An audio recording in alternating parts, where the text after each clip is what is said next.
Shoulder taps. So Tony and I are having lunch at California Pizza Kitchen the other day, and across from us I noticed this elderly woman sit down. She's dressed nicely, and she's at a large table by herself for about 5 minutes, and then what appears to be her daughter shows up, and I don't recall, 2 or 3 grandkids, and they all look spectacular, ready for a nice meal, obviously. And at about that time, a voice in my head starts saying, you need to go tell her how pretty she looks.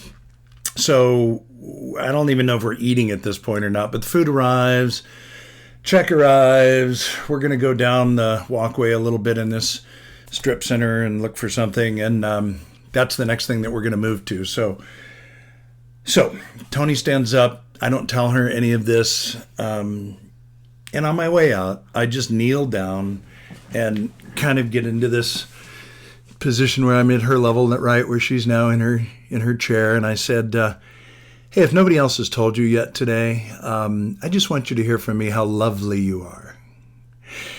And she looks at me with a look I've never seen before and says, I know you.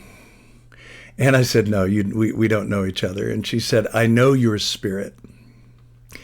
And it gets really quiet between us. And she says, my husband died a year ago. And that's something he would have said to me. And at that moment, I can't talk. I'm overcome by emotion. And I just hug her and smile at her through tears. And I leave. But here's what I know, and here's the reason I'm telling you this. I believe that God taps us on the shoulders and uses us at just the right moment.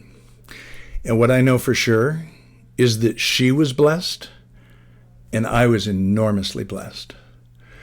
So I've learned in my life to listen to these shoulder taps because they do happen. And I believe the more that we listen to them, the more in alignment we are with God. And that's an awesome place to be. Shoulder taps.